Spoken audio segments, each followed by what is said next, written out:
Jason J. Rock Houston, and you're listening to episode 6 of the Music Crypt. And along for me, for a ride as usual, is my partner in crime, Dan Montgomery, who many of you know from the Graveyard Shift. How are you doing today, Dan? Not bad. How about yourself? I'm doing great. Now, before we get into today's topic, I want, of course, say hello to you. And I was reading online that you've been kind of having some trouble with Facebook, like a lot of people. I was curious, did you want to discuss any of that before we get into today's topic? Well, you know what it is so I've got a couple of pages, right? Yeah. One of them is just basically an extra page that helps promote the radio show. Yeah. Right? It's called Dysfunctional Productions. Oh, okay. It doesn't do anything. Yeah. It doesn't offend anybody. I don't post directly to it. It's just a page that shares information. The radio show, right? Yeah. And so one day I'm sharing this thing out, and I put it on Dysfunctional, and then I would go back and I would like it, you know? Yeah. It wouldn't let me like it on its own page, saying that privacy issues had put me on like some kind of temporary restriction. Wow, amazing. And so I'm like, how can I be restricted from my own page? From my own fucking page. Yeah. I sent them a message, and that went nowhere. Yeah. So then I went on Facebook and ranted a little bit. Yeah, that got their attention on it. Sent them another message. Yeah. Still nothing. Wow. So 38 messages later, still nothing has changed. Oh, amazing. Wow. Oh, well, So I just basically gave up. Yeah. Because there's no sense in it, because they don't care. Yeah, they don't care. It's just, oh, wow, that's crazy. Anyways, yeah, so today's topic for part 1 of the show, we're going to be talking about Pantera. And reason being is, last December, I think it was like the 16th anniversary of Dimebag's death, but recently I was reading this article that was posted, I sent you a copy, Dan, on blabbermouth.net, and what it was is Rex Brown, the bass player, was kind of ranting about a number of things. First thing he was ranting about is the fact that, he put out this book a number of years ago, kind of talking about his life in and out of Pantera. And, he's done several interviews since the book came out. And just recently he's been saying, he wasn't really happy with the way the book came out. And people kind of misquoted him, and they put stuff in the book that they weren't supposed to. And I don't know how true or false that is, but my thing is, okay, the book's been out for a while. Why is this the first, we're hearing of it? But the main topic we're going to be talking about, also in that same article, he was talking about the fact that, he doesn't really consider Pantera until Philip Anselmo joined the band. And I can kind of see that from a lot of fans' point, because, that's the point when the band kind of really defined their sound. They got a lot heavier than what they were. But he was like, the first 4 albums, they're like kind of glam rock, and I didn't really dig the singer we had at the time. As far as I'm concerned, he was a bum. So people who are looking at those albums re-released, I wouldn't hold my breath, basically. And like I was telling you when I sent you the email to do in preparation for a show today, Dan, I was saying, I kind of don't dig that, because as a fan, okay, I kind of agree. Pantera really became what they are when Phil Anselmo joined the band, but I don't like when bands try to kind of deny where they came from or deny their roots, or we don't really care what the fans think, but this is what we think. And so so first of all, I guess we'll start off with you telling us if you're at all a Pantera fan, and what was the point when you first became a Pantera fan? I probably started getting into Pantera probably when they did Vulgar Display of Power, probably. Okay. Yeah, for me it was Cowboys from Hell, but yeah. Around 92 or somewhere around there. Yeah. But I remember their early stuff coming out, because they did some videos when they had their hair. And then later you see like Cowboys from Hell, and you're like, wow, these guys. I mean, this is not the same band. Yeah, right? I mean, I will admittedly say it's like looking at two different bands. And what's funny is, of course, the Abbott brothers, Dime and Vinny, they were like major Kiss fans. So if you look at that stuff now, even I was listening to like 4 songs off the first album, Metal Magic, and the songs I was listening to, they all had kind of a Kiss influence to what they were doing. There's a huge Kiss influence in there, because mean, of course, Dimebag, that was his hero. Yeah, and I know he had like tattoos of Ace Frehley, and he actually was friends with Ace. So I mean, there's a video of Dimebag somewhere of him getting off a bus. Yeah. And he's got smoke bombs on a guitar. Yeah, but it's interesting. He lights the smoke bombs and he starts singing "Shock Me." Again, that's a Kiss reference, Ace Frehley. Yeah, and it's amazing because they especially with two brothers, they never denied their love or their influence of Kiss. So and it's interesting. You go back to these early albums and you can definitely hear that. And it's kind of interesting because also this week, it was brought up all these bands are being nominated for Rock and Roll Hall of Fame. Pantera's not in there yet, and maybe one day they will be. But I bring this up only because not that Pantera's been nominated or anything yet, because they haven't. But just think if and when that time comes, the brothers are no longer with us. We got Phil Anselmo, we got Rex Brown. They're kind of the two guys left to carry on the legacy. You mean to tell me you think the singer that came before Philip Anselmo, but he doesn't deserve to be recognized for his time in band? I don't know if I'd agree with that. Yeah, it's kind of weird. It's kind of like when Kiss was getting thrown into the Hall of Fame. Yeah. Oh, which members do you say are Kiss? Yeah, and I'd love. Which ones aren't? I'd love to. Anybody who was in the band should be there on stage getting honored. Yeah, you know what I mean? Yeah, and I'd love to know, like, when they make these decisions to nominate these bands and who goes in once they get that nod and okay, you're the ones that are going in this year. How they make that decision? Because I was just recently reading, like I said, Iron Maiden's going to go. One of the bands been nominated this year, and it's already kind of been predetermined that rightfully Bruce Dickinson he should be there, and Paul Di'Anno, because the two singers, because the band's way over 25 years old. But I was pleasantly surprised to hear that pretty much anybody that's ever been in Iron Maiden, I think, including like Baze Bailey and like this guitar player from the 70s before Iron Maiden even had a record deal, Dennis Strand. I think they're all going to be included, which is kind of cool. And then, like you say, you bring up Kiss, and we're only going to induct the 4 original members, okay? And I think it was the same thing like with Cheap Trick, but even Eric Carr, going back to Kiss, he was so beloved by Kiss fans. You're like, okay, the Rock, the Rock Hall even gave him the middle finger. A guy that's loved by the fans and been dead. So even a dead guy can't sometimes get the nod. Yeah, I know, right? Yeah. But you were sharing me when you emailed me preparing for the show today that you said, I've been listening to a lot of these early Pantera albums. So as a fan, would you like to see some of this stuff reissued? Because I can tell you a lot of the stuff I know you can't get anymore. It's kind of out of print. But interesting enough, I was able to go on YouTube and kind of check some of the stuff out, which is I kind of dig, because I'm able to kind of at least kind of really give a comment on it, having heard some of this stuff. Yeah. They can reissue it. Yeah. Just don't remaster it. Yeah. I will tell you while we're on the screw with the sound. Yeah. Don't try to make it sound any different. Yeah. Just release it, but don't fuck with it. Yeah. Because we talked about this before. Yeah, When they do reissues, they always screw it up because they have to change the sound. Yeah. But when I'm listening to these at least the first 3 albums before they got Phil on there, you can hear Dimebag. Yeah. You can hear Vinnie Paul. Yeah, and you can tell there's a great band underneath this iffy singer. I mean, it almost sounds like a garage band at that point. This was recorded obviously on much cheaper, but it's like you said, the band in the making. Kind of. If you were to be there watching this band from day one and kind of be there to see what they would become, you just would not believe it to hear those like early recordings. Think, oh, this is what they became. and there's some of those. There's some recordings on the first 3 albums that are it's extremely heavy. Oh yeah. You're going, there's some pre-Pantera before. I mean, even though it was Pantera. Yeah. That's like pre their sound. Yeah. Before, like they wanted to do something heavy. And that's part of when I was reading the article the other day why I reached out to you. Hey, this is a great idea, Dan, to do for the next episode, because this is a part of Pantera that kind of gets forgotten about.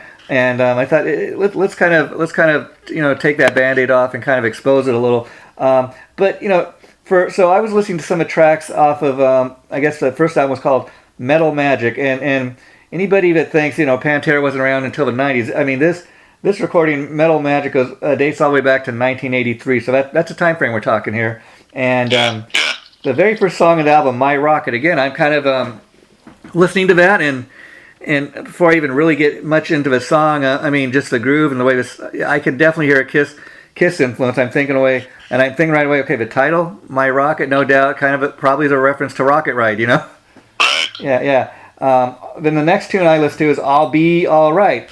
Again, it's kind of got that kind of Kiss vibe. It's not really Cowboys from Hell yet, but you kind of also hear a little bit of a groove, a little bit of heaviness throughout the song. If Pantera had really started to break, let's say in 1983 at that point, I do believe this stuff would have been all over the radio, because even if you stop to think about the heavy Kiss influence throughout these songs, Kiss at that point was still around, but that's when, okay, Lick It Up it just come out. They're no longer wearing the makeup. And so this is kind of maybe a nod to what Kiss was before that, Yeah. Yeah, and you were mentioning when they repackage stuff, how they do an awful job of remastering the stuff. I will tell you, what I've been enjoying that I just got in the mailbox yesterday, because I ordered it off of Amazon. I don't know if you've seen online, they have a super deluxe version of Black Sabbath Volume 4. And I will tell you this, okay, it's $59 and something if you get it on Amazon. It's a little hefty price, but I will say, very nice packaging. I mean, to me, it was well worth the value, because despite what you may, they do go ahead and remaster, despite what you may think of that, you get 4 CDs in this, and then you get disc 1 is like the original CD remaster, of course, and then we get some the next 3 tracks, or the next 2 tracks are like studio outtakes and rehearsals, things that have previously been available. If you're kind of a diehard fan, that's cool to have.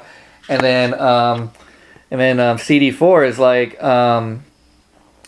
it's like a concert that they did on that tour, the Volume 4 tour back in the day, of live stuff that's never been released for. So again, if you're a diehard, you're getting all of it. You're getting 4 CDs as opposed to just the original CD. So you're getting a little extra for your money. So I do think if Pantera was to say, okay, we'll put out a box set of those early recordings, and maybe we'll throw in some live performances from that time, or maybe even a DVD. I do think that would be a cool thing for the fans to do. Okay, say, well, we're not really, even if you're Rex Brown and you say, okay, I'm not really proud of that time of band, or that wasn't my favorite time of band, but I do think for anybody that's interested, here's something that you can check that out on. Yeah, absolutely, that would be really cool.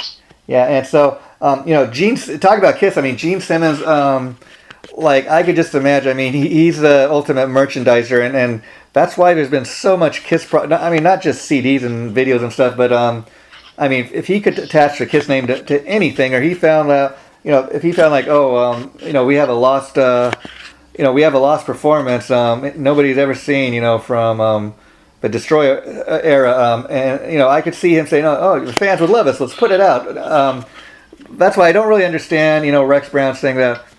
No, I don't really want to talk about that time period of the band. I don't care what the fans think. Okay, that's your opinion, I think, but I also think you should sometimes listen to what the fans want. Right. Yeah. And then again, it could be him talking, because he was in one of the greatest bands ever. Yeah. It could just be his freaking ego talking. Yeah, and I guess I will say, because I was having this discussion with somebody else, and the guy I was discussing with, he's a musician himself, and he said, well, I could kind of see from Rex's point of view. He said I could actually see from both sides, but I could kind of see from Rex, being a musician, maybe part of Pantera, like he says, that he's really proud of is the Phil Anselmo era. Maybe that's what he wants to kind of focus on. And I guess it's your career, it's your right to kind of have whatever opinion you have. I just kind of think it's a mistake to kind of just not just state your opinion, but say, let's just everybody forget about that, because it comes across sounding almost like you're denigrating it, or you're kind of ashamed of it. I don't know if that's the right where it's kind of like, we talking about Black Sabbath earlier, and I bring Black Sabbath up because I remember when I heard Pantera for the first time, and right out the gate, and like I said, when I first heard them, it was probably around Cowboys from Hell time when that album came out initially, and I thought, man, these, like a lot of people, I thought, man, these guys they're like really the heaviest thing I've heard since Sabbath. I mean, they kind of got that vibe, but they also kind of got, they don't come across as a Sabbath like ripoff or Sabbath clone. They got their own thing going, Yeah, yeah.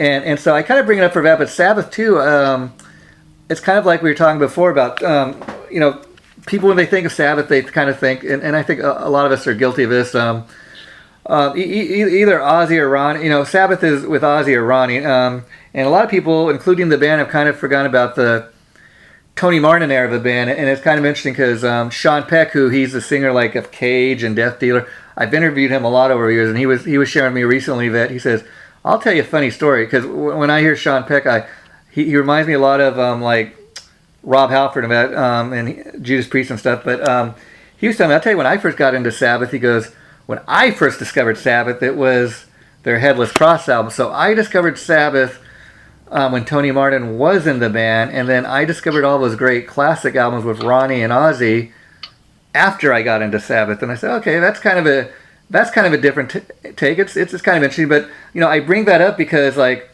they released like box sets with the Dio years, and they re-releasing all this Ozzy era stuff, but a lot of those Tony Martin albums are out of print, and I don't think they're ever going to re-release any of them, or they don't. Like if it wasn't Dio or Ozzy, they don't want you to remember it. Yeah.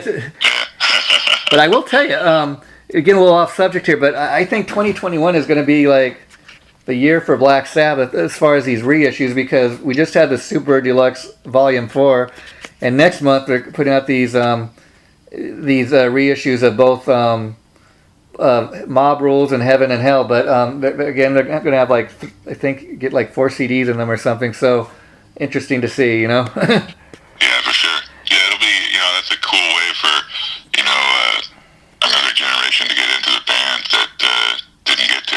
Yeah, because, you have these landmark albums that every year, coming up like on 40 years ago, this album came out, or even in 2020, a lot of albums are like turning 50. I mean, I think, like I was reading like Alice Cooper's Love It to Death is going to turn 50 or something like that. And when you think, man, 50 years old, that album, came out 50 years ago, and people are still listening to it all these years later. I mean, that just speaks volumes to you, Yeah, absolutely. And like you're saying, Heaven and Hell, that's one of those pivotal albums to me. I mean, that's where I kind of discovered Black Sabbath. I was aware of who they were, but I'll tell you, when I heard very first time I heard Neon Nights on the radio, and I thought, okay, I'm convinced this guy, he's got what it takes to take Black Sabbath to the next level, and he did.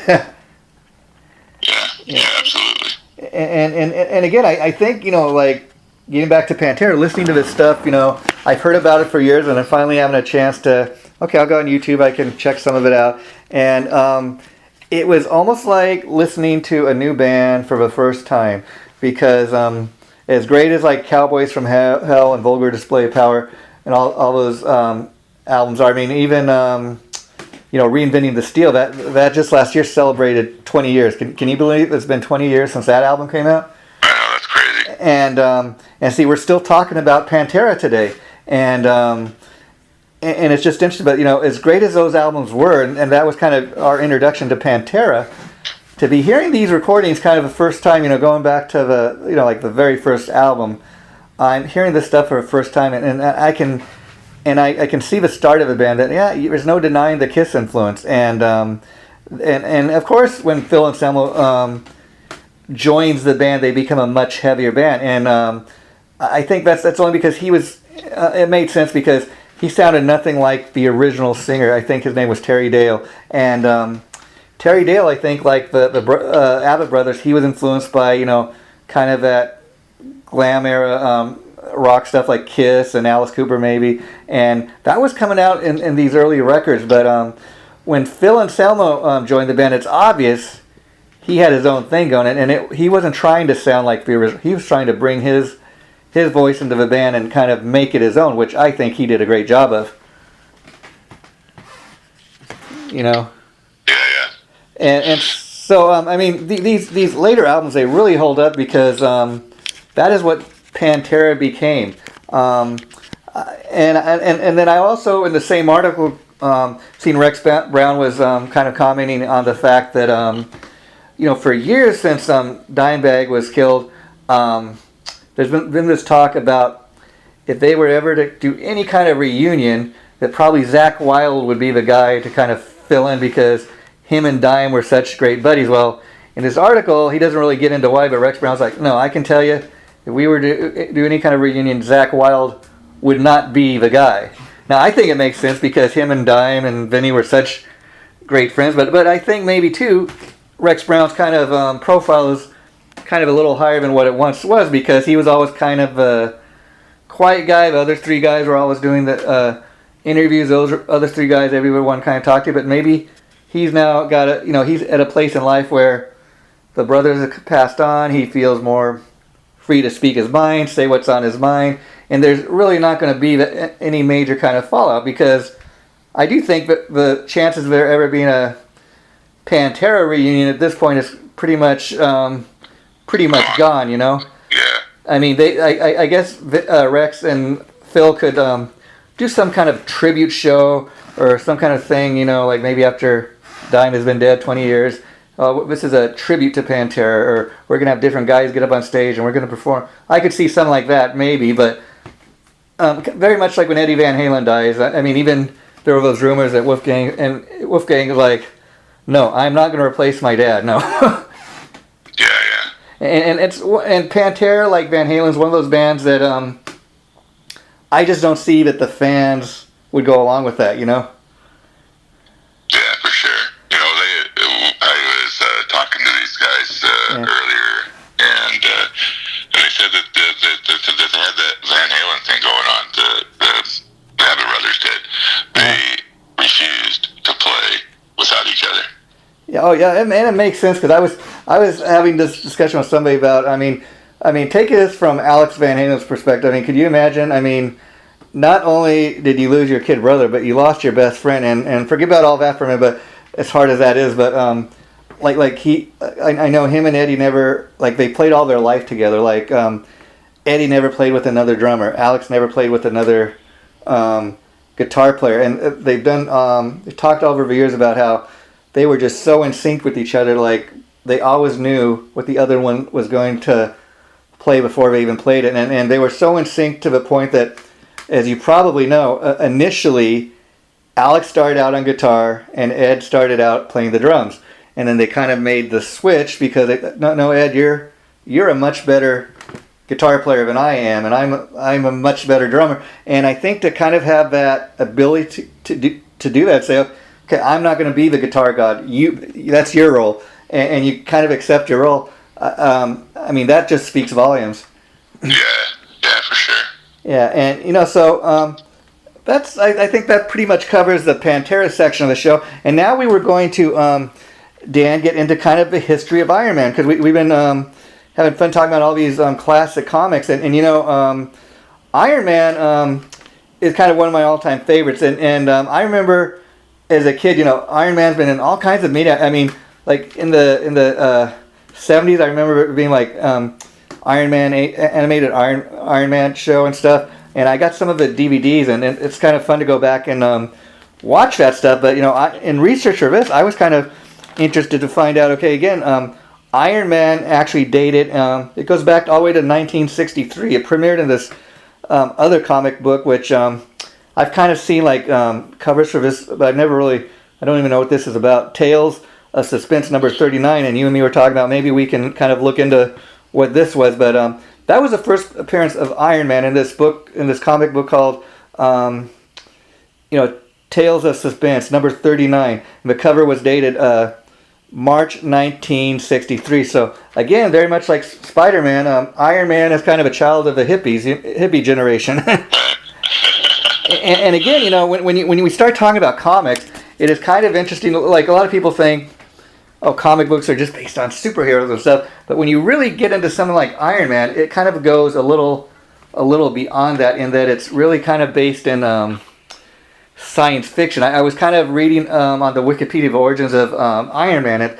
It's about this guy Tony Stark, of course, that's his alter ego, and he owns this kind of weapons defense company where they make weapons for wartime and stuff. And apparently in one of the early stories, Tony Stark is kidnapped, and he creates kind of the Iron Man costume, kind of because he has seriously injured his heart, and this kind of helps him to breathe and stuff. And then he makes it able to do all these things like fly through the sky. But see, it's a lot more than just super. I mean, people are really kind of thinking about okay, we'll base this in science fiction, we'll base it on whatever. It's a little more than just superheroes and their power, Yeah.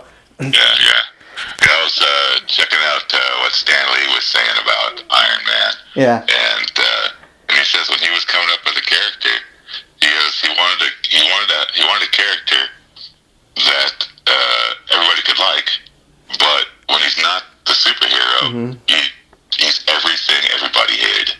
Yeah, I mean Tony Stark. And so Tony Stark, as the person he was, everybody hated him. Yeah, I mean Tony Stark is kind of like. And he says he actually modeled him slightly after Howard Hughes.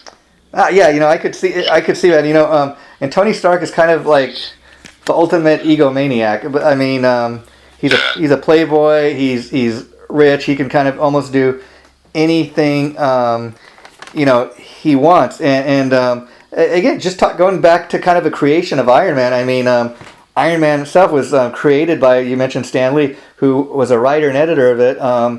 And then this other guy, he was a script writer, Larry Lieber, and then Jack Kirby and Don Heck. Kind of, they designed what Iron Man would look like. And so I'm just saying, Stan Lee's the guy kind of gets credited a lot with creating these Marvel characters, because he was one guy that was there really from day one. But just Iron Man, what we were able to learn about going on the Wikipedia, there was a total of 4 guys it took to create that one character. Yeah,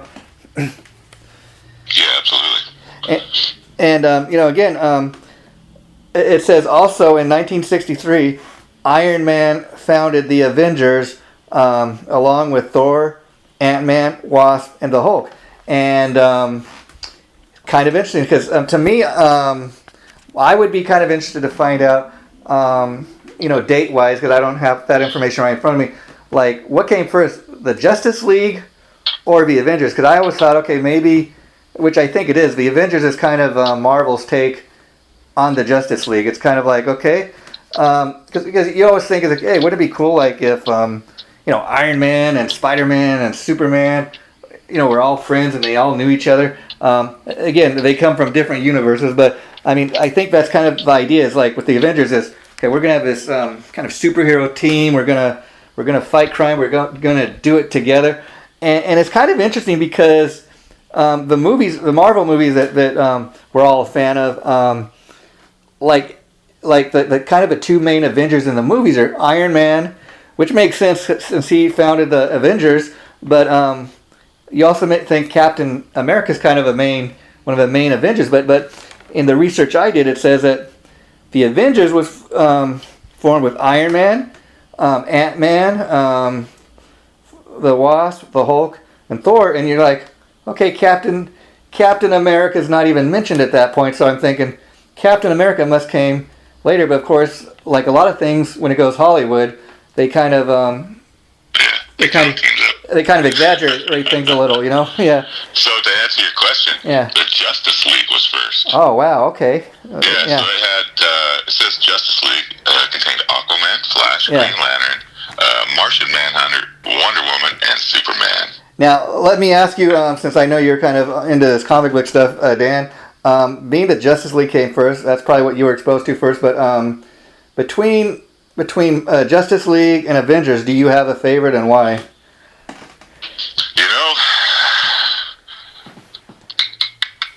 I don't know. Yeah, it's hard for me too, and I'll tell you why. Because on one hand, it's kind of the same thing. I mean, they're from like different superhero universes, so to speak. One's DC, obviously, one's Marvel. But I like the Avengers, I think, a little better, only because it's kind of more more modern. Now what I do like so far that's been in the history of Justice League a little better is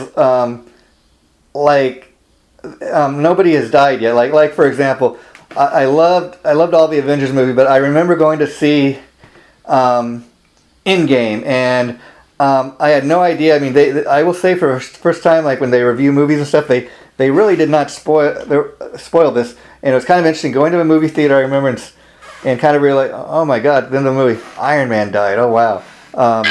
And Captain America looks like he might be gone too. We really don't know, but oh my God, these guys are dead. And I remember walking out of the theater and kind of thinking, okay, at the end of Endgame, you realize Iron Man is for sure dead. I mean, they have a funeral for him, and I did not leave thinking this was like the death of Superman. Okay, he's going to come back or anything.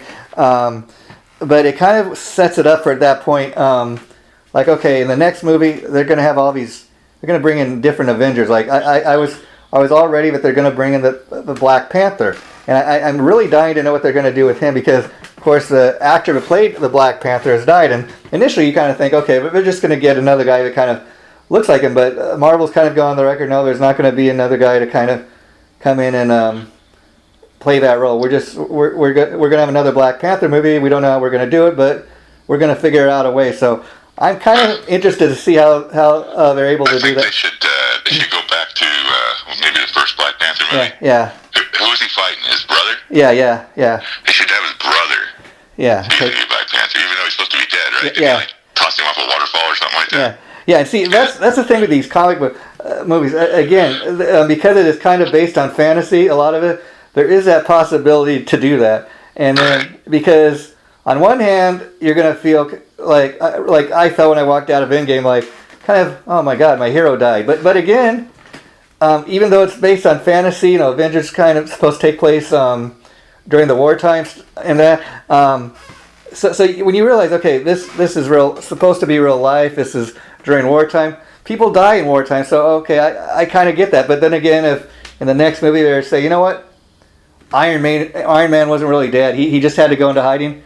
Right. I'd accept that, I think what they're going to end up doing really is I think they're going to go back into the quantum realm. Yeah.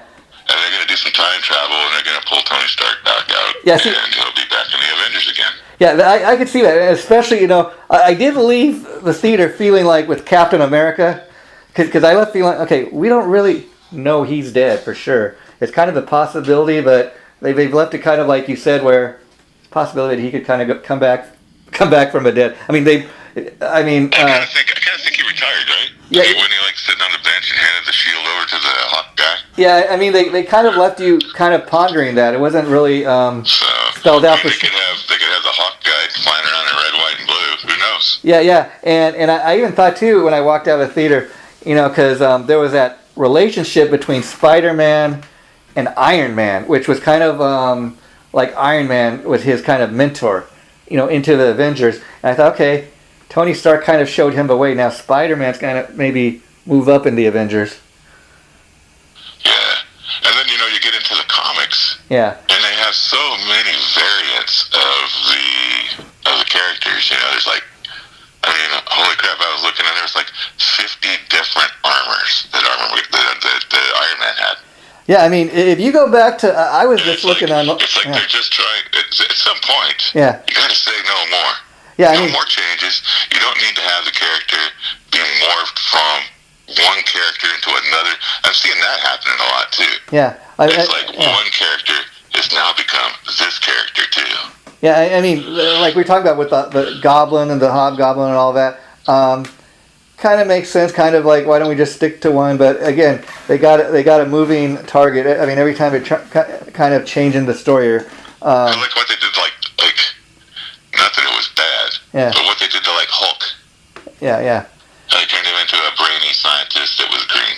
Yeah, and you and I were talking about this earlier through email, and we're going to eventually do an episode on the Hulk. But just to kind of get people excited for when we do that, you were mentioning, which I've always noticed. I remember years ago watching the Bill Bixby TV show, and I was a big fan of that because, hey, how cool the Hulk has a TV show. But in any event, I never. Okay, hey, on the TV show they called him Bruce Banner, And then I remember even the first Hulk movie they did, like with Edward Norton, they called him like David. They called him. Oh, the other way around. The TV show was David. David Banner, and then they called him Bruce. But in the movie with Edward Norton, David Banner's father was Bruce.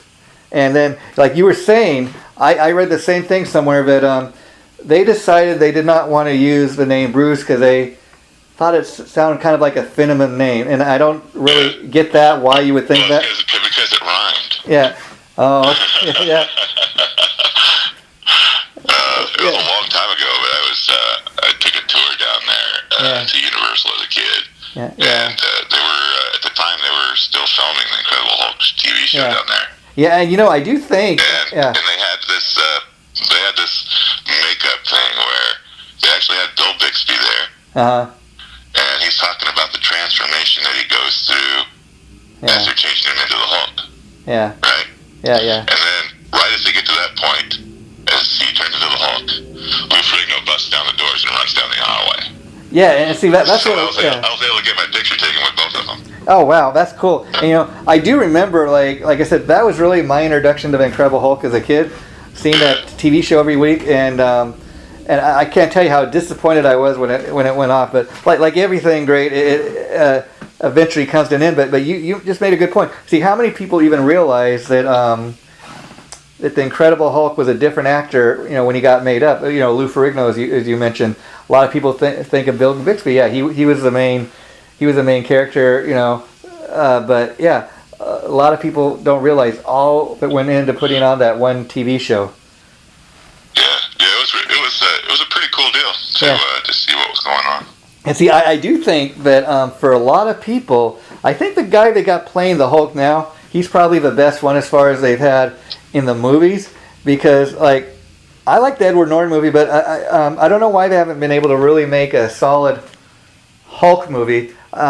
Maybe that's part of the reason that they always have different guys playing the part, and you're like, well, okay, it's this guy. Okay, it's a different guy this week playing the Hulk, but and there's that confusion. And I think there was that standard set with the TV show that was a lot of people's. When people think of the Hulk, I think Bill Bixby is kind of like for you and me. When we think of Superman, we think of George Reeves, because that was kind of what introduced us to Superman, or Adam West as Batman. And I think they've had kind of a hard time getting over that, even though it's been years since Bill Bixby even has been around. But even all these years after he's passed away, when you bring up the name Bill Bixby, that's the first thing people think of is Incredible Hulk. Yeah.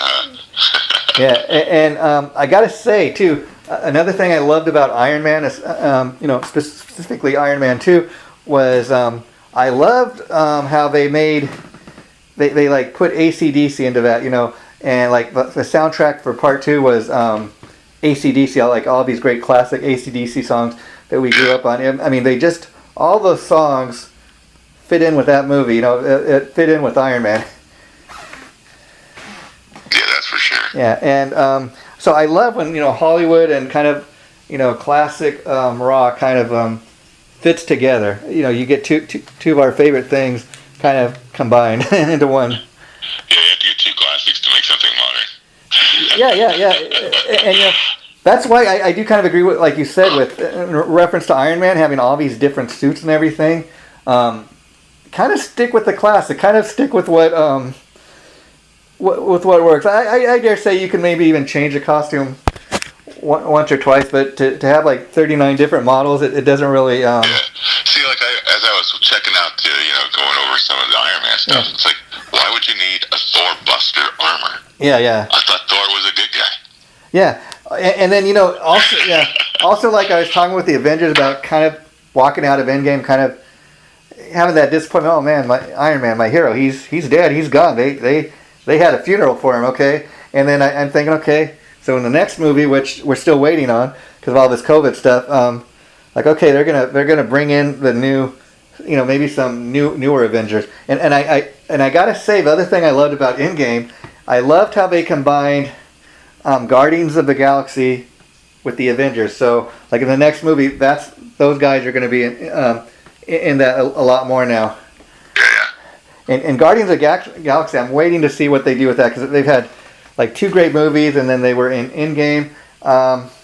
And I think like Guardians of the Galaxy, I never heard of that comic book until the movie. So that's another thing I love about the Marvel Universe. They're bringing back to life kind of some of these comic books that have been long forgotten about that many of us never even had heard of until the movie. Right. You know what I had to say when I heard they were bringing Guardians of the Galaxy to a movie theater? I was like, what a waste. Yeah. But and then I saw it, and I was like, all right, well, they did okay. And you know, when they, I got to say, Kurt Russell for that part that he played was just perfect. I mean, I remember being in a theater. One of the funniest moments in the movie for me was when he's like, you know, he's kind of like an egotistical guy, and then all of a sudden he's got that line. He says, "I am ego." Of course you are, you know. Yeah. and it's just some of these guys are really, I mean, like Kurt Russell didn't have a big role in that, but it was a very important role. I felt, you know, and so just a line like that, it kind of sticks with you. Yeah, for sure. And then, you know, I do think kind of it's interesting because all these Marvel movies, like the last few years, they've kind of been bringing together in a way like, you know, for example, like we were saying, Iron Man and Thor, they kind of created with these other guys the Avengers. And then, so we had like 3 Iron Man movies. And then we've had like, you know, the Black Panther, he's an Avenger. We had Black Widow, Ant-Man. So all these other characters that are also in the Avengers, they're, you know, like just basically from the first 3 Iron Man movies, we're all getting all these movies of these other characters that are also Avengers. I love the way kind of a Marvel universe kind of connects all these things together. Yeah, they do a good job doing that. Yeah. When they, you know, like sometimes how you have to sit there and wait till the credits is rolled so you can see the end scene or whatever, you know. And, I think one of them was when they had what was his name? Well, when he was sitting in the bar and he was waiting for Tony Stark to come in. Oh yeah. But he's like, got this Avengers thing, but you're not a team player. Yeah. Oh, you know, and that's thanks for reminding me, because that's the other thing I meant to bring up. One of my favorite movies was actually the Captain America movie, Civil War, because that's after, you know, in the movies, after we got our first taste of the Avengers, you know, Civil War was kind of where you see Iron Man and Captain America, they like been best buds all these years, and then they kind of were like on opposing sides, and you're like, oh wow. And you could see them kind of struggling because they still wanted to be friends, but they knew they were like on opposite sides, and neither one wanted to really budge. And I dare say maybe Captain America, he was not so much of a hothead, but you know, Tony Stark kind of had that attitude. No, I'm not budging. No, I know I'm right. But then even by the end of Endgame, you see these 2 guys are starting to come together again. And so, you know, the Marvel movie, I think, as funny as it is to say, it's kind of got that real human element, even though a lot of his stuff is based, you know, on fantasy. Yeah, for sure. And you know, before we wrap this up today, Dan, I will say that one thing that I know you're looking forward to that we'll have to maybe do on a following episode of Music Crypt is next week we're going to premiere a new, I think it's called Superman and Lois on the CW. I'm kind of waiting to see how that turns out. Oh, nice. Yeah. So just a reminder for that. But thanks for doing this today, Dan. And absolutely. This will be going up in early March. I'll let you know as always when it goes up. Thanks for everything that you do here and joining us every month. So we will continue to do that. And I'll reach out to you in a few weeks to set up to do the next episode. You have a nice rest of the day, Dan. You too. Okay, bye-bye.